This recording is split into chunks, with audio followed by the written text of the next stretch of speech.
Naquele dia, que deveria ser lembrado pela felicidade da minha irmã, ninguém poderia prever o tamanho do escândalo que se formaria. O que era para ser uma celebração de luxo e orgulho, rapidamente se transformou em um palco de humilhações, segredos revelados e reviravoltas inesperadas. Durante anos, fui tratada como um peso dentro da família, rejeitada e diminuída a cada oportunidade. Mas, quando todos pensavam que eu seria apenas alvo de acusações e desprezo, descobririam da pior forma possível que eu já não era mais a mesma. O casamento, que deveria coroar o status dos meus pais, acabou virando a maior vergonha da vida deles. E o que aconteceu naquela noite não apenas mudou a imagem da minha família, como também expôs quem eu realmente havia me tornado. Olá, seja bem-vindo ao canal Histórias Surpreendentes, curta e se inscreva nesse canal, aproveite e ative as notificações. Comente aqui de qual cidade você está assistindo, vou adorar saber e deixar um coração no seu comentário. Desde cedo, aprendi que o silêncio podia doer mais do que qualquer grito. Na minha casa, o barulho das palmas e dos elogios era sempre direcionado à minha irmã mais nova, a filha perfeita, a que todos consideravam um presente dos céus. Eu, por outro lado, era a sombra. Cada conquista minha era minimizada, cada esforço ignorado. Se eu tirava boas notas, era obrigação. Se ela fazia o mesmo, era motivo de festa. Cresci ouvindo que eu deveria ser mais como ela, mais bonita, mais delicada, mais obediente. A cada comparação, uma ferida se abria, e eu aprendi a sorrir para esconder o peso que carregava. Por dentro, contudo, uma chama ardia. Eu não queria ser aceita por conveniência, nem viver mendigando migalhas de afeto. Quando cheguei à maioridade, percebi que minha salvação seria a distância. Parti em silêncio, levando comigo apenas a certeza de que merecia mais. Longe daquela casa, construí um caminho que meus pais jamais poderiam imaginar. Estudei, me preparei, enfrentei desafios e alcancei algo que exigia disciplina, coragem e determinação. Tornei-me delegada de polícia. O uniforme que visto não é apenas um símbolo de autoridade, mas também de respeito conquistado com suor. Ao meu lado, encontrei alguém que acreditou em mim desde o primeiro olhar. Meu marido, um homem forte, inteligente e influente, me apoiou em cada passo, me lembrando diariamente que eu era capaz, que minha história não precisava terminar com as marcas da rejeição. Ainda assim, mantivemos segredo. Não era por medo, mas porque não havia motivo para revelar nada. Meus pais e minha irmã nunca perguntaram sobre minha vida, nunca demonstraram interesse. Para eles, eu continuava sendo um fracasso, uma pobre coitada que vivia de restos. Eu e meu marido ríamos dessa ignorância, não por maldade, mas porque sabíamos que a indiferença deles nunca apagaria o que conquistamos. O destino, porém, sempre encontra uma maneira de nos confrontar com o passado. O convite para o casamento da minha irmã chegou com atraso, quase como se fosse um lembrete de que, mesmo em um dos momentos mais importantes dela, eu era apenas uma presença secundária. Meu primeiro instinto foi recusar, mas algo dentro de mim dizia que deveria ir. Não para eles, não para a festa, mas por mim mesma. Naquele dia, vesti um vestido simples, nada que chamasse atenção, e ao lado do meu marido atravessei as portas de um salão luxuoso, decorado com exagero, como se cada flor fosse um lembrete da ostentação que tanto valorizavam. Desde o início, percebi os olhares atravessados, os cochichos disfarçados. Para muitos, eu não passava da irmã esquecida. E para minha família, eu estava ali apenas para cumprir um papel invisível, o de reconhecer a grandeza da noiva e do evento. Mas não demorou para que a hostilidade viesse à tona. Entre uma taça de champanhe e outra, meu pai fez questão de se aproximar de mim e, com um sorriso carregado de desdém, soltou palavras que feriam mais do que qualquer tapa. Convidamos você e seu marido só para verem o que é luxo de verdade. Vocês nunca vão ter nada disso. Minha irmã, ao lado dele, gargalhava com o vestido branco reluzente, completando: fique com inveja, mana. Esse é o lugar que você nunca terá. A dor veio acompanhada de raiva. Eu estava acostumada a ser diminuída, mas não a ser humilhada em público, diante de tantos. E como se não bastasse, em um ato que escancarou todo o desprezo que sempre tiveram por mim, meu pai me empurrou dentro da fonte decorativa do salão. A água gelada me envolveu em segundos, arrancando risadas dos que não entendiam a gravidade daquilo. Para eles, era apenas uma cena engraçada, uma distração em meio à festa. Mas para mim, foi o estopim. Ao sair da água, com o vestido colado ao corpo e a dignidade intacta, senti a mão firme do meu marido me apoiando. E naquele instante, algo dentro de mim se alinhou. Não era apenas sobre o passado, mas sobre o presente. Não era sobre o que eles pensavam que eu era, mas sobre o que eu havia me tornado. Com voz firme, clara e sem vacilar, ergui o que representava mais do que um título, a minha autoridade. Olhei nos olhos do meu pai, o mesmo homem que tantas vezes me fez sentir invisível, e declarei diante de todos: está preso em flagrante por agressão. O salão, antes repleto de música e risadas, mergulhou em um silêncio pesado. Ninguém ousou se mover. Pela primeira vez, eles viram quem eu realmente era. O impacto foi imediato. Meus pais e minha irmã não riam mais. Minha mãe estava paralisada, minha irmã perdeu o brilho que tanto exibia, e até o noivo, confuso, se afastava. O choque aumentou quando o pai do noivo, ao perceber quem era meu marido, reconheceu não apenas a autoridade, mas também a posição de poder que ele ocupava na empresa em que trabalhava. Ali, a farsa desmoronou. E naquele instante, compreendi, aquela noite não terminaria apenas como um casamento interrompido, mas como o início da queda de todos que me diminuíram. O silêncio que tomou conta do salão após minhas palavras parecia pesar mais que qualquer música alta ou discurso ensaiado. Cada convidado estava petrificado, incapaz de acreditar no que tinha acabado de presenciar. Meu pai, ainda encharcado do meu desafio, arregalava os olhos, como se minha voz tivesse sido uma punhalada em sua autoridade de patriarca. A mão dele tremia, e por um instante parecia que tentaria reagir, mas a minha postura ereta, a frieza no meu olhar e a firmeza do meu marido ao meu lado o impediram. Isso é uma palhaçada. Ele gritou, a voz ecoando pelo salão. Você não tem poder nenhum aqui. É só uma. Antes que pudesse concluir, tirei minha carteira funcional de dentro da bolsa, abrindo-a diante dele e de todos os convidados.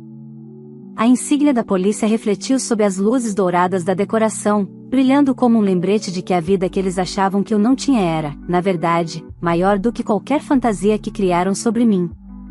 Um burburinho começou a se espalhar. Minha irmã, ainda vestida em seu branco impecável, tentou rir, mas a voz lhe falhou. Isso não pode ser sério, é mais uma das suas invenções, como sempre. Você só quer roubar a minha festa, estragar o meu dia. Olhei para ela com calma, mas minhas palavras cortaram como lâmina. Eu não roubei nada, apenas exigi respeito.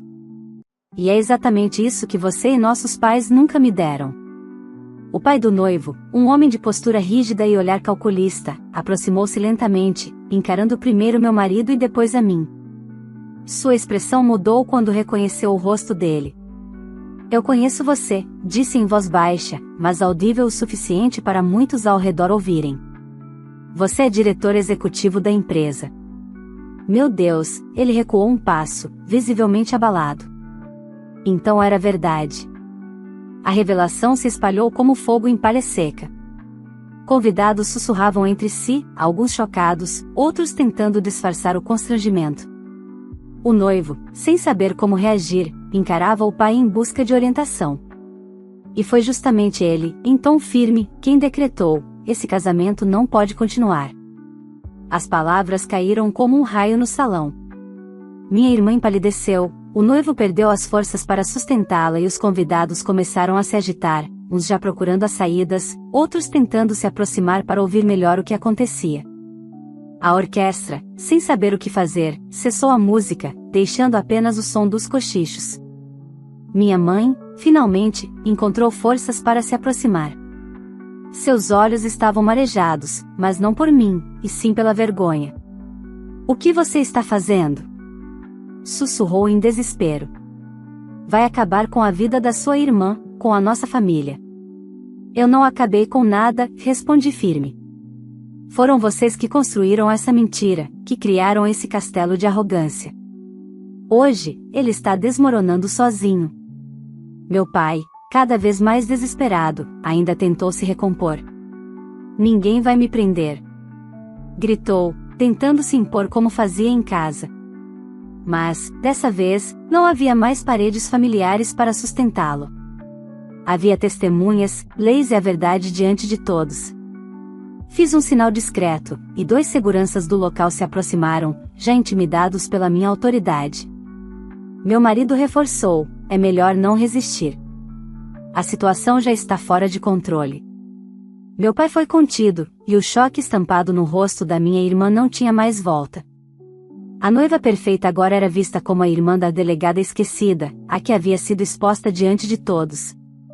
O casamento, planejado para ser o ápice de sua glória, se transformava em um espetáculo de ruínas.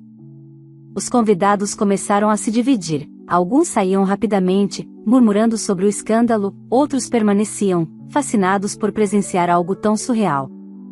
A imprensa, que havia sido contratada para registrar a cerimônia luxuosa, não resistiu e começou a capturar discretamente a cena, sabendo que aquilo ultrapassava o evento social que esperavam. Minha irmã se aproximou de mim, os olhos em fúria, esquecendo qualquer compostura. Você vai pagar por isso. Você destruiu o meu casamento. Eu a encarei sem piscar. Não fui eu quem destruiu. Foram suas escolhas, sua arrogância e a mentira que vocês alimentaram todos esses anos. Ela ergueu a mão, como se fosse me agredir, mas meu marido foi mais rápido, segurando seu pulso com firmeza, sem violência, apenas a ponto de impedi-la. Cuidado, disse ele em voz baixa, mas firme. Você já passou do limite. O silêncio voltou a reinar, mas agora era um silêncio diferente. Não era mais incredulidade, e sim a aceitação amarga de que a farsa havia acabado. A cada segundo, eu sentia que aquele momento não era apenas uma virada na minha vida, mas o início de uma longa queda para os que me diminuíram. Enquanto meu pai era levado, percebi que, pela primeira vez, não era eu quem carregava a vergonha. Ela finalmente estava nos ombros de quem sempre a mereceu. O salão, antes repleto de música e risadas, estava mergulhado em um silêncio desconfortável. Meu pai, contido pelos seguranças, ainda tentava recuperar a pose de patriarca humilhado. Minha mãe não sabia onde esconder o rosto, e minha irmã, a noiva, parecia incapaz de compreender que a noite de glória que havia sonhado por anos se transformará em um espetáculo de vergonha. Foi então que o pai do noivo se levantou, impondo respeito com sua postura firme.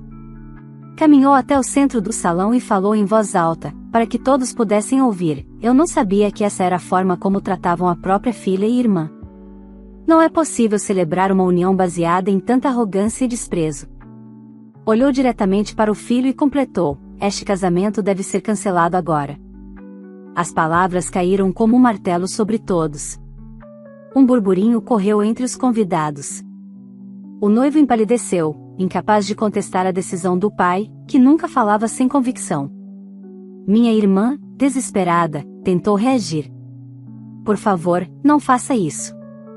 Implorou ao sogro, as lágrimas borrando sua maquiagem perfeita.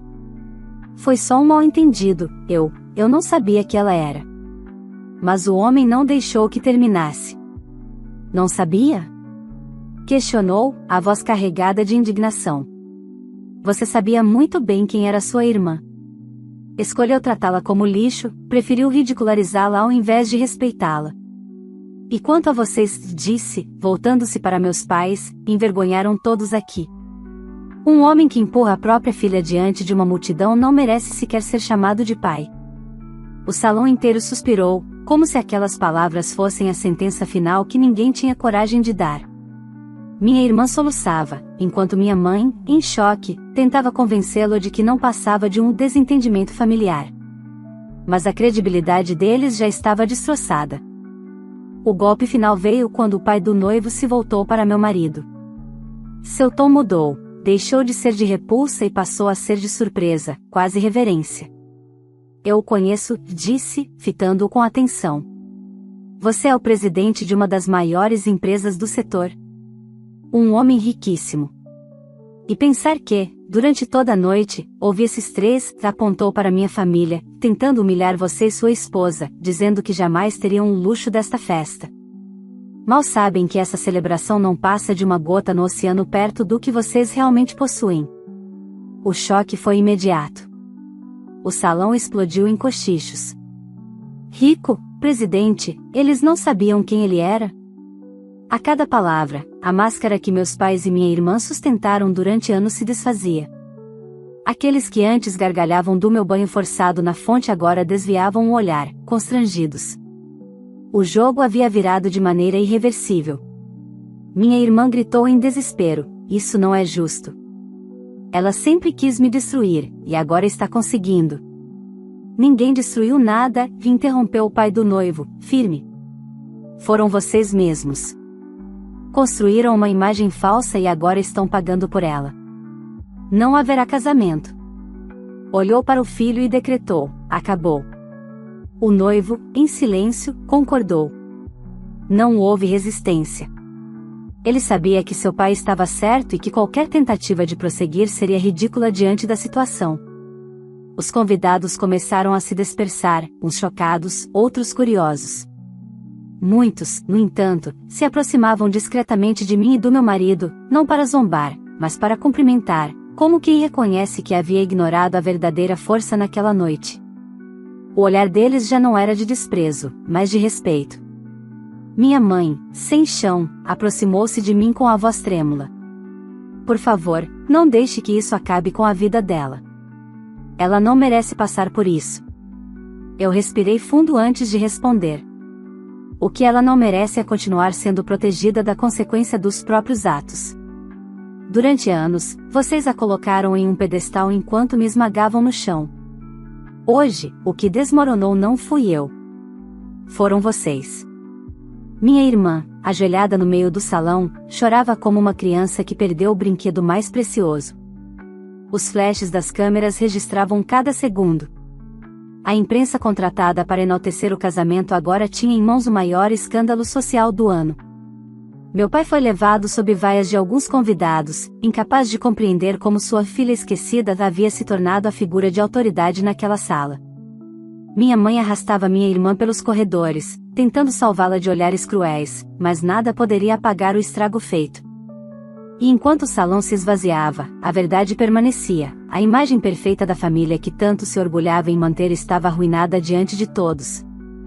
O casamento, que deveria ser um marco de triunfo, se tornará o início da queda. Eu sabia, porém, que aquilo era apenas o primeiro capítulo de uma história muito maior. O que viria a seguir não seria apenas a vergonha pública, mas o peso das escolhas que eles mesmos fizeram. E, pela primeira vez, eu não era a filha esquecida. Eu era a mulher que carregava consigo a força da verdade, e ninguém poderia mudar isso.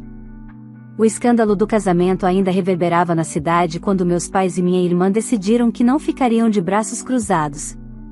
A vergonha pública, o rompimento do noivado e o dinheiro gasto na festa que acabou em fiasco transformaram-se, para eles, em combustível para um novo ataque. Se não conseguiram me calar com humilhações, tentariam me destruir nos tribunais.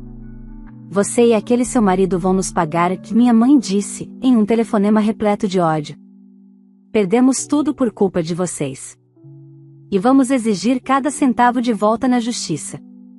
As palavras não me surpreenderam. Durante toda a vida, eles sempre buscaram uma forma de me culpar, mesmo quando a responsabilidade era inteiramente deles. Eu sabia que não aceitariam a derrota facilmente. Nos dias seguintes, eles começaram a se mover. Consultaram o primeiro advogado, um homem conhecido por abraçar causas de grande repercussão. Levaram cópias das notas do buffet, das flores, da decoração e até do vestido caríssimo da minha irmã, argumentando que o prejuízo tinha sido gigantesco. Mas a resposta foi direta: "Sinto muito, mas não posso assumir esse caso."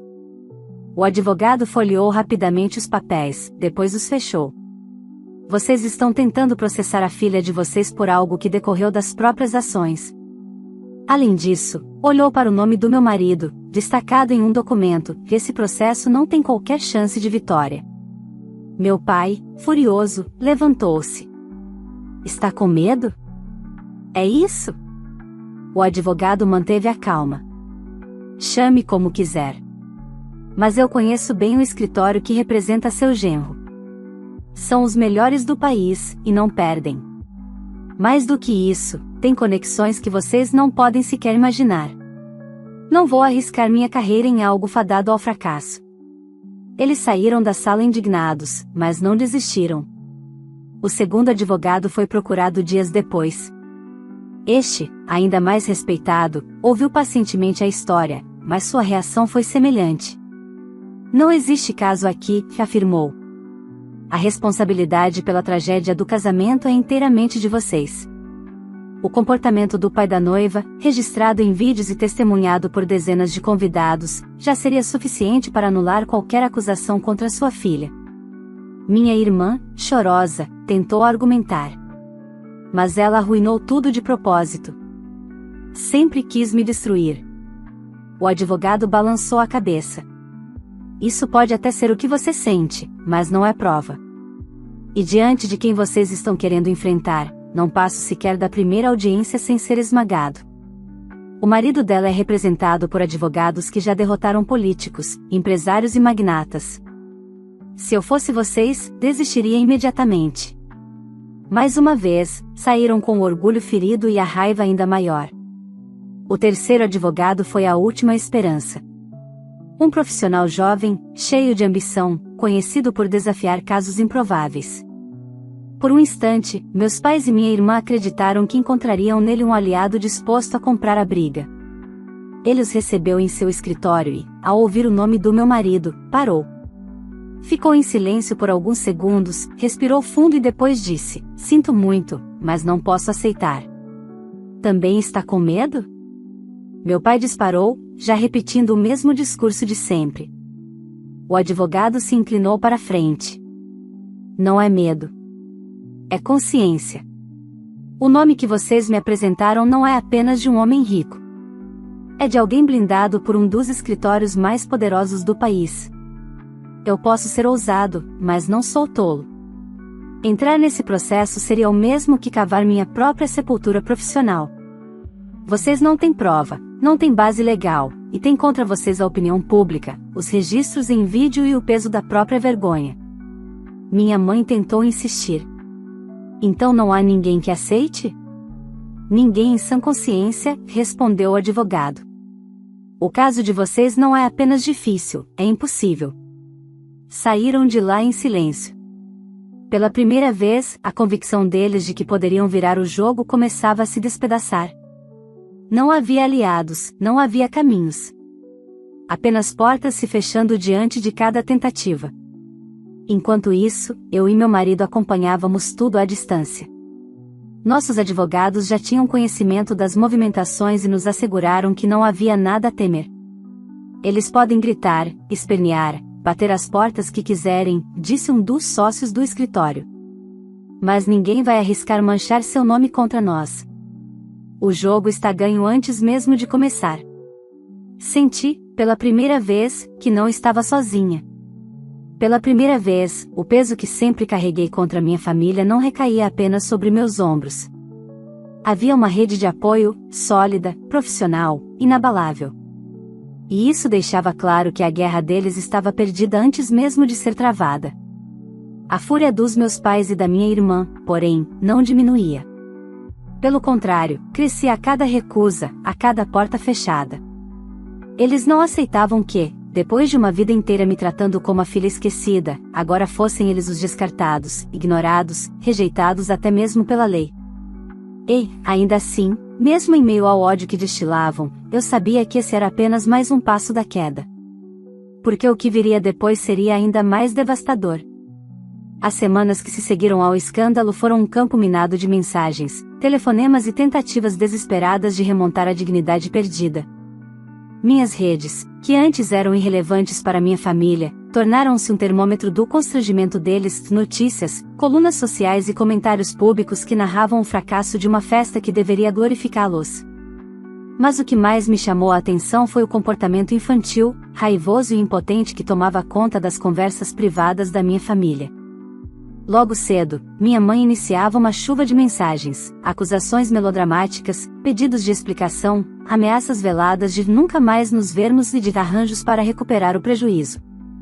Meu pai, numa mistura de orgulho ferido e desespero, enviava áudios intermináveis onde a voz tremia entre a raiva e a humilhação. Minha irmã, que antes me olhara com desprezo, agora soltava palavras cortantes em letras maiúsculas, como se gritar no texto pudesse substituir o desespero de não ter o que costumava ter, para aplausos e garantias. Eles acreditavam que a pressão pública seria suficiente para me dobrar. Planejaram retóricas que soavam como castigos: processar, difamar, expor detalhes, inventar versões para convencer bisbilhoteiros e simpatizantes de que eram as vítimas. O intuito era simples: reverter a culpa, jogar a responsabilidade em nós, transformar a narrativa a seu favor. Mas a sensação que dominava dentro de mim não era a de derrota. Era a de um distanciamento tranquilo e calculado. Vi aquelas mensagens com a clareza que só os anos fora de casa me deram. E respondi, não com insultos, nem com chantagens, mas com uma frase direta que deixasse claro o equilíbrio de forças: cuidado com o que falam, já esqueceram quem eu me tornei? Se eu quiser e achar justo, posso mandar prender vocês 3. Além do mais, não eram vocês que se exaltavam pelo luxo que demonstravam ter, só esqueceram de um detalhe: saber quem eu havia me tornado e quem meu marido é.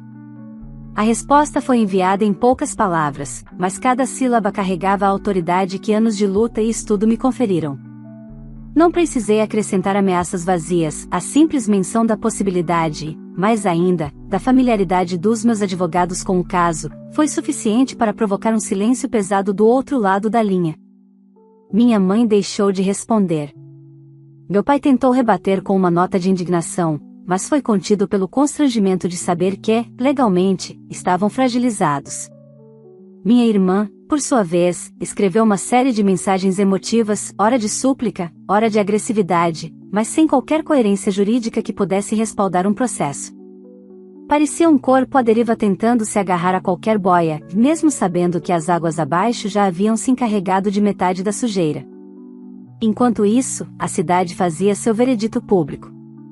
Alguns antigos conhecidos que antes alardeavam nossa inferioridade passaram a evitar os olhares, outros se aproximaram com um respeito tardio, murmurando elogios ao meu senso de justiça e à discrição com que lidávamos com tudo.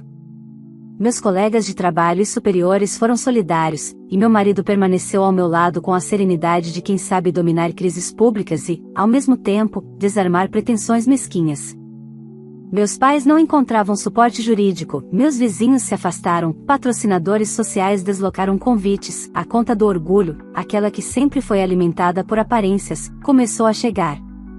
Eles passaram a entender, pela primeira vez, que o luxo que ostentavam era só superfície, e que as consequências de um comportamento cruel podiam corroer até os pilares mais vistosos. A casa onde cresci, que por décadas foi palco de humilhações silenciosas, tornou-se agora um refúgio amargo. Jantares evitaram o assunto, visitas diminuíram e a família que se sustentava em aplausos começou a emagrecer em convicções. Minha mãe chorava pela noite afora, não só pelo casamento perdido, mas pela perda do controle. Meu pai caminhava pelos cômodos da casa como quem procura o que não volta. Minha irmã, consumida pela vergonha e pelo ódio, oscilava entre o arrependimento cínico e a ira desesperada. Pela primeira vez desde a infância, não fui eu quem carregou o peso do desprezo. E, com isso, cresceu em mim uma certeza ainda maior: a justiça que perseguia não era vingança, mas ordem.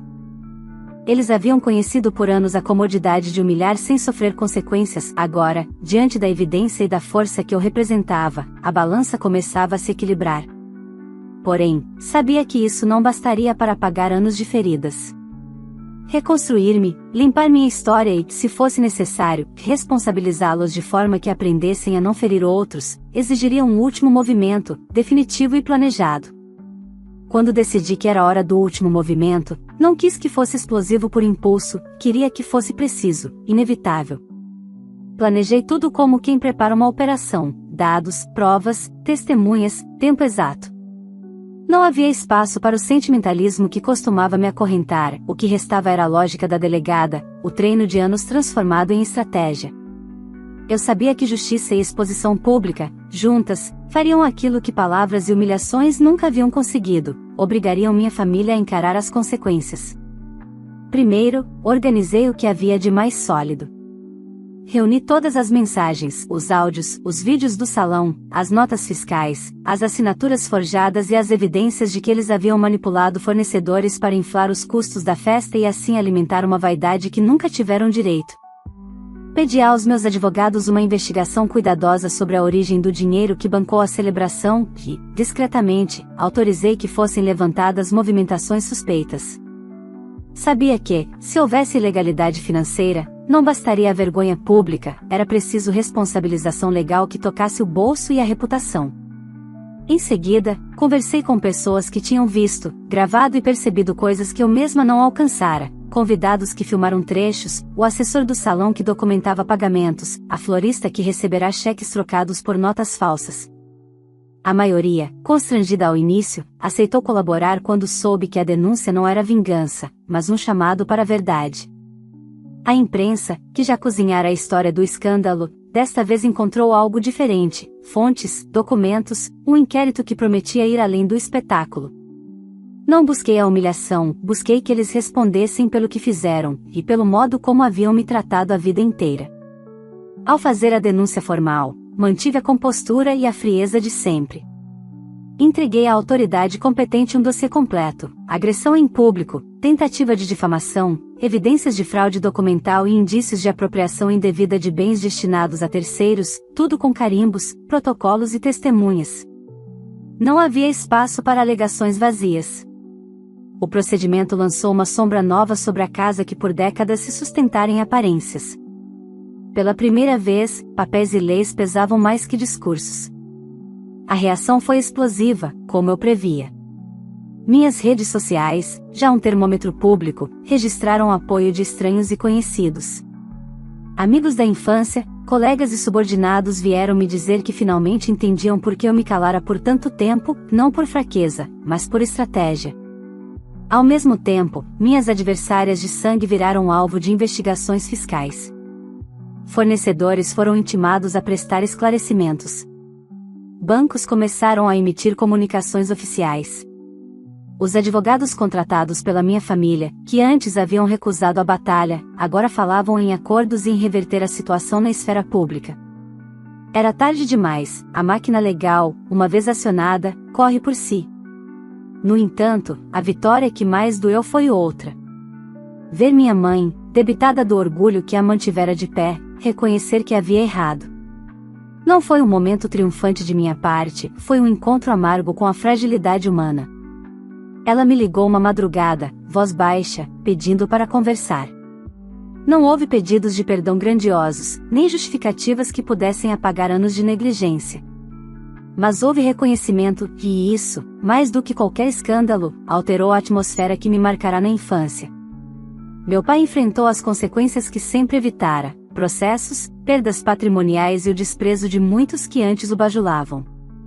Minha irmã, exposta ao olhar público, viu portas que antes se abriam com facilidade fecharem-se uma a uma. Não busquei destruir suas vidas, busquei que aprendessem que humilhar alguém tem custo. Que privilégios construídos sobre o sacrifício alheio não são indeléveis. Nos meses que se seguiram, houve entendimento jurídico, acordos e reparações. Eles perderam confortos, contratos e convites, ganharam, talvez, a oportunidade de repensar. Para mim, o saldo foi menos material e muito mais interno. Reconsiderei o que significava perdão, punição e liberdade. Decidi, com a mesma determinação de quando deixei aquela casa, que ninguém mais decidiria a minha dignidade, nem por aplausos nem por insultos. Fechei o capítulo não com uma vingança teatral, mas com medidas que protegeriam outras vozes iguais à minha. Apoiei uma campanha de orientação jurídica para mulheres que sofrem violência e humilhação familiar, articulei parcerias com ONGs locais e ministérios públicos. Transformei a dor vivida em escudo coletivo. Se antes eu carregava cicatrizes como lembranças solitárias, agora essas marcas serviam de mapa para quem precisava sair do silêncio. Na última vez em que passei em frente à casa onde cresci, não senti desejo de celebrar o desmoronamento alheio. Senti apenas uma paz raramente experimentada, a de quem pôs fim a uma dívida emocional que a sufocava. Segui caminhando de cabeça erguida, não por vaidade, mas porque aprendi, finalmente, que o respeito alheio se conquista, não se implora nem se rouba. E, ao longe, ouvi o som da cidade continuando sua vida, indiferente aos desfiles de outrora, mas atenta à nova ordem que eu, enfim, ajudara a instaurar. Se você acompanhou essa história até aqui, sabe o quanto foi intensa e cheia de reviravoltas. Agora eu quero ouvir de você: se estivesse no meu lugar, faria o mesmo que eu fiz? Essa é uma decisão que muitos considerariam difícil, mas que mudou completamente o rumo da minha vida. Antes de sair, não se esqueça de curtir esse vídeo, pois isso ajuda muito no crescimento do canal. Também aproveite para se inscrever e ativar o sininho, assim você não perde nenhuma das próximas histórias que vou trazer. Compartilhe esse vídeo com seus amigos e familiares, para que eles também conheçam essa trajetória de superação e reflexão. E me conta aqui nos comentários, de qual cidade você está assistindo este vídeo? Vou adorar saber e, como sempre, vou deixar um coração especial para o seu comentário. Sua participação é fundamental para que possamos continuar construindo esse espaço de histórias fortes, emocionantes e inspiradoras.